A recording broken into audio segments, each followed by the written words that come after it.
في فيديو بجد هيفجر مصر كلها، بجد هيفجر مصر عشان الكذب والتأليف والتحوير اللي الناس مش عايزه تصدقه. اللي قالوا ان وسيم يوسف اللي اجى واخد الاعضاء بتاعت ابراهيم شيكا، والناس لحد النهارده مصدقه الكلام ده. اكبر دليل ان وسيم يوسف العمليه اللي عملها، اللي قعدوا يصوروها ويصوروا جهاز اللي كان بيسحب من رجله ده اخد الكليه بتاعت ابراهيم، وده الجهاز بتاع غسيل الكلى، صح؟ طيب اتفرجوا على الفيديو ده كده. طب بعد ما ان الكيماوي ما فاد مع الخلايا، استجاب عندي الاشعاعي لما صغر الورم، والحمد لله فضل الله جسدي لم يتاثر، اللهم لك الحمد. لما صغر الورم قرر الاطباء يسووا العمليه ويقدموها. شوف الاطباء شو يسووا في رجلي. طبعا عندي كان ورم السرطان في الفخذ قبيل الانتشار. شوفوا وقول الحمد لله على الصحه. اول حاجه هذه كرات الدم للنزيف. بسم الله الرحمن الرحيم.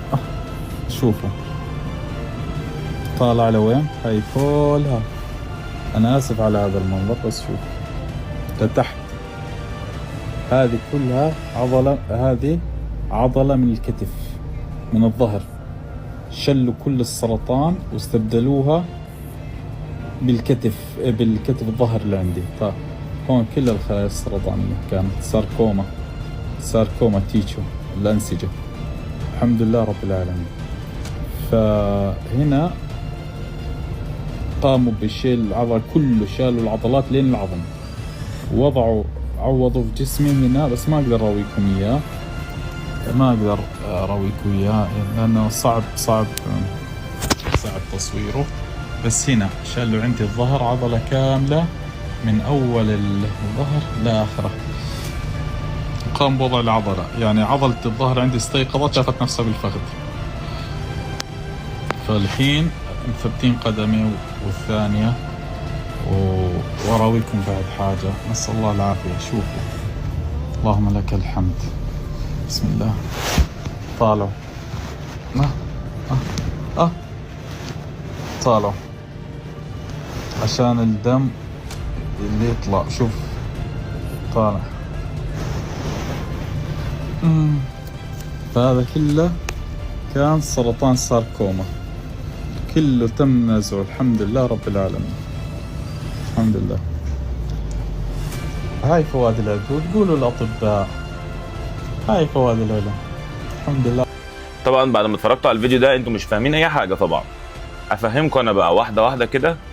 اقعد بروقان وافهم يا اللي عايز تفهم، انما اللي مش عايز يفهم هو حر. كده ده مغيب، يا اما ده قابض، ده في حاجه غلط، في حاجه مش منطقيه. ده بنتكلم عشان نوصل للناس الحقيقه، مش عشان نغيبكم. انما انتوا لو حابين تبقوا مغيبين خليكم مغيبين. جميل. الكلام ده، العمليه دي اتعملت في شهر 7 في سنه 2024. جميل. وسيم عملها فين؟ عملها في امريكا. التفاصيل اهي، العمليه معموله في امريكا. جميل. ابراهيم اول جرح في جسمه كان في كام؟ في شهر 12 2024. اول جرح في جسم ابراهيم. ليه بقى الناس طالعه تقول ان ابراهيم اتفق معاهم عشان يعيش عيشه كريمه وعشان ما كانش لاقي الايجار؟ الراجل ده عامل عمليه بورم، وهو شايل الفخذ في الفيديو، شايل جزء من عضله الفخذ واخد مرقع من ظهره. وراكم كل حاجه في الفيديو من صفحته هو ذات نفسه. ابراهيم بقى اصلا ايه علاقته بالحوار؟ ايه اللي ربط ده بده؟ ليه التأليف؟ ليه ربطته ان الراجل لما مش عارف كان في القاهره بيعمل ايه، فعشان يتبرع للست بفلوس فالراجل ده هو اشترى الكليه بتاعت ابراهيم؟ هو في حد هيشتري الكليه اونلاين؟ في حد هيقوم جاي طالع كده في اللايف يقول لها انا بعت لك الفلوس دي عيشي منها انت وكذا وكذا، وهي دي فلوس تجاره الكليه بتاعت ابراهيم؟ يا ناس يا عاقله، فكروا بقى، كفايه كده.